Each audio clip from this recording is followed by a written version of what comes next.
Welcome to Week 3 of VCT for People in a Hurry, covering all of America's Stage 2. We had some really important games this week, with some teams securing their spot in playoffs and others being locked out. Stick around for all this and more. The week started off with a bang as G2 faced off against Crew. Crew started out swinging, with a dominant 9-3 half on their map pick of Lotus, including a thrifty second round win, and they took the game 13-4. Kesnet lit up the scoreboard with a 24-9 KD, 1.82 rating, and 395 ACS.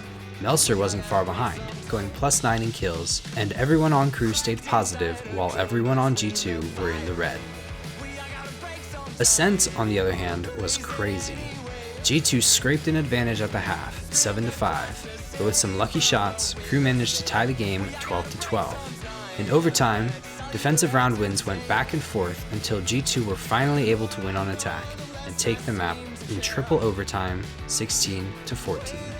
The scoreboards were stacked on both teams. Kesnet and Jonah P led their teams with 29 kills and 27 kills respectively, and Kesnet with a whopping 7 first kills to only 1 first death. But what really impressed me was the assists. 3 players on each team made a triple-double. MTA, Heat, and Melser for Crew, and Valen, Trent, and Jonah P for G2. Jonah P managed a whopping 20 assists, all while still top fragging for his team. The deciding map for the series was Split, and it was clear G2 wanted revenge for their loss on Lotus. They took the half 9-3, and though Crew won the second pistol, they couldn't keep that momentum, and G2 won the map 13-5, beating Crew 2-1 across the series. There were no outstanding performances this game. Valen led with 20 kills, but everyone else was pretty even at about 10-15 kills, except for Heat, who went 7-16 across the map.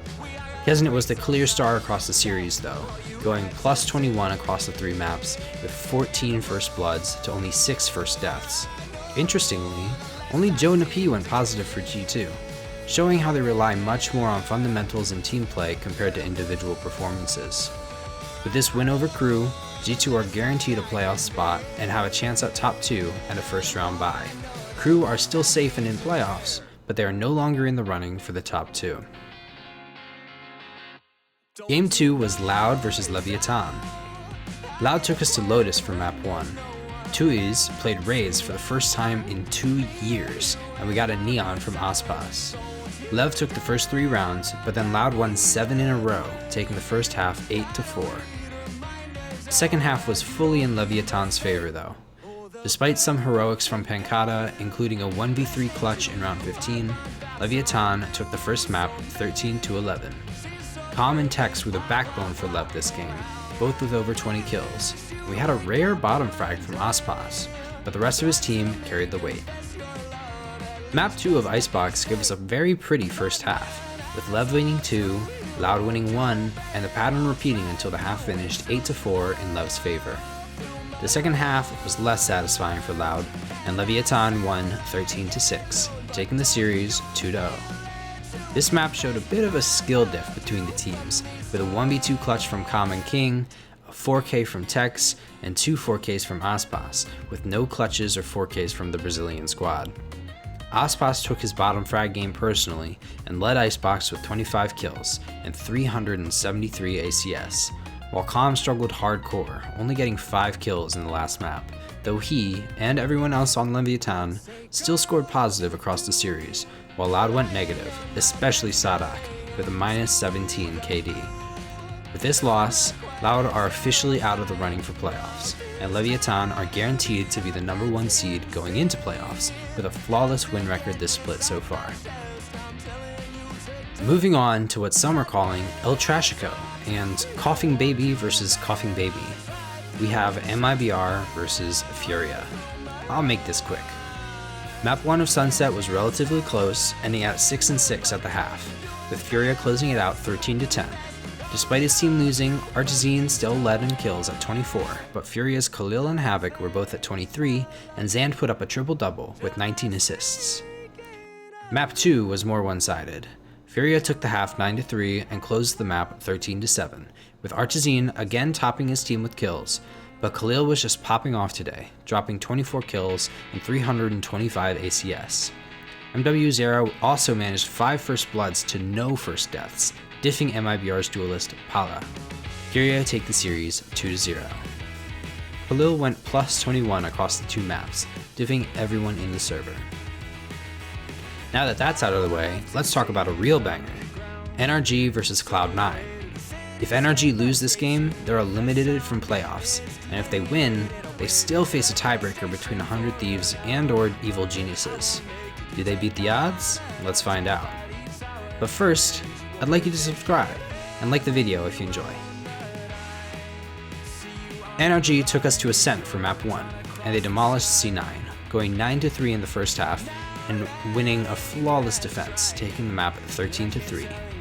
So little happened this map that there's barely anything to talk about, but both Sam and Ethan got 4Ks, so that's pretty cool. Quickly moving on to Icebox, we got a Reyna pick from Oxy, facing off against Victor's Jet. At first, it looked like NRG might take an easy 2-0 victory, winning 6 rounds in a row on attack, and taking the first half at 7-5.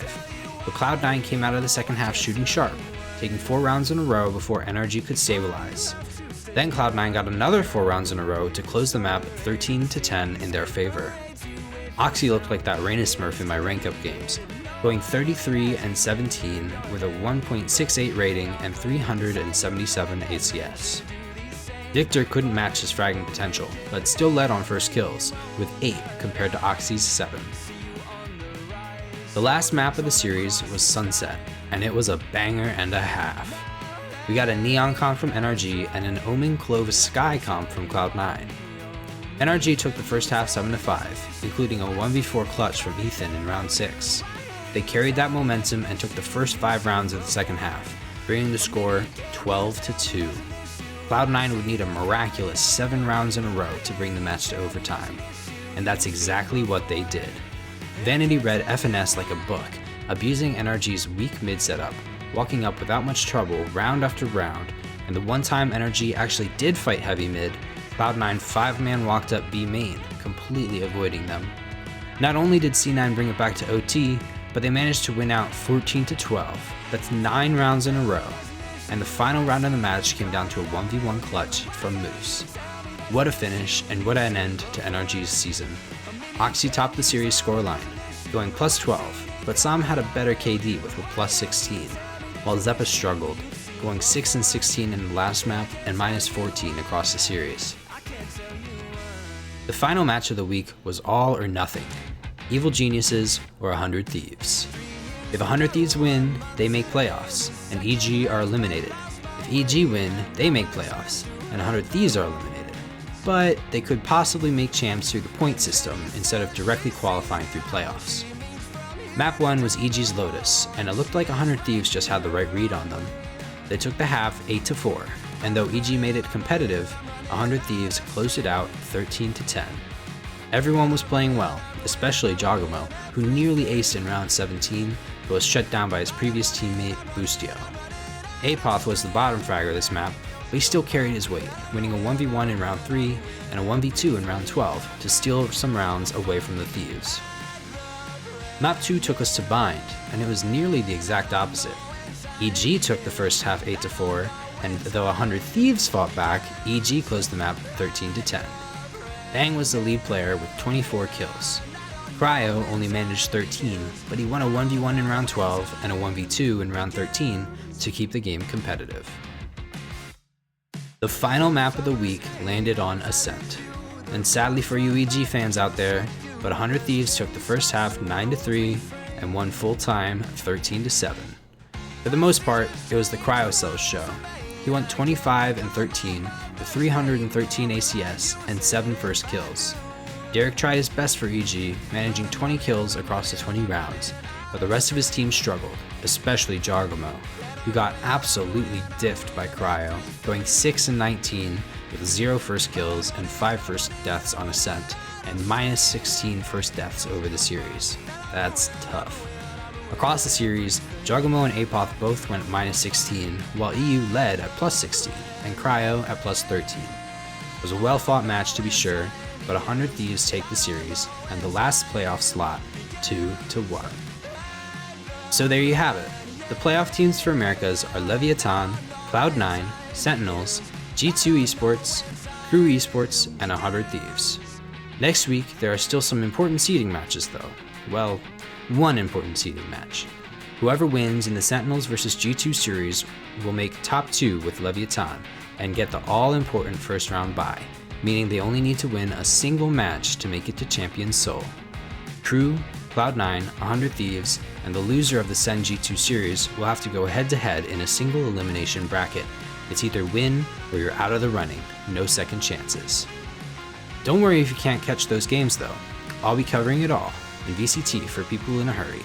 Thanks for watching this episode. Be sure to like, subscribe, and comment your feedback to help me shape the next installment.